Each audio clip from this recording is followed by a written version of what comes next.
My background is quite unusual.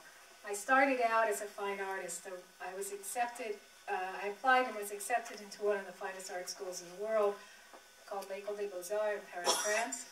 And that was at 19. I went away for the first time from my home and experienced living in another country, which is quite a thing. I think all politicians should have to do that. It would help them understand that not everyone thinks the way they grew up.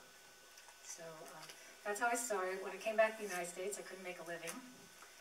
My sister, who was an engineer, studying to be an engineer, was making more money than I was as an intern, and I was working in a department store.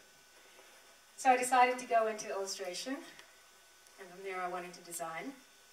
And from there I went into multimedia very quickly and started teaching people how to do things. So it was very quick, learning, turning around, and teaching. That was a great talent that I had. One of the things I discovered along the way, becoming a designer, is that I had to learn how to ground my art. I had to learn how to communicate with left-brain people. I'm very right-brain. All the tests show that I'm extremely right-brain. I'm very skilled in a lot of different mediums. I've explored a lot of different mediums. And one of the things I learned about that is that creativity has some basic common things across all mediums. And it does something that nothing else does. And one of the things we did when I was first in school, because I had to go to school here in the United States first before I went to France, is I had to, we were asking people, what is art?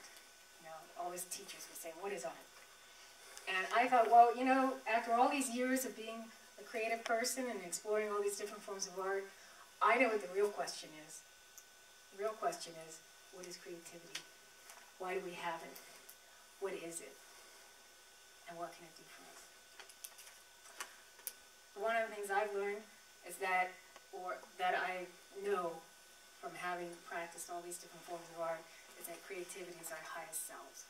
When we are creative, we are in our highest self. We have no limitations. In that space, there are no limitations. It is the freest feeling that you'll ever have in your entire life. Beats everything else that I can think of. Except maybe surfing.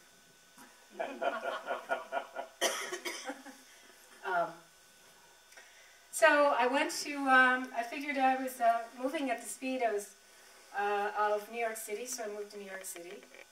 And I was pursuing a career as a graphic designer, primarily in multimedia. I was involved in interactive media, back when that was CD-ROMs. And we were making little tutorial moves that moved at, get this, 6 frames per second. Anyone who knows the speed of video knows that's 30 frames per second. Film is 24 frames per second. So 6 frames per second is kind of like going. Stop action. It's stop action motion, right? It's a slide presentation.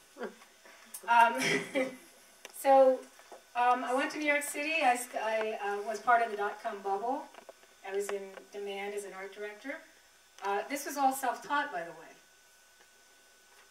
I basically know that everything I've learned in my life was self-taught. And even the art school, which is a very fine art school in Paris, and I had great classes, we taught ourselves. And that's what I learned. I learned how to teach myself. I learned how to learn.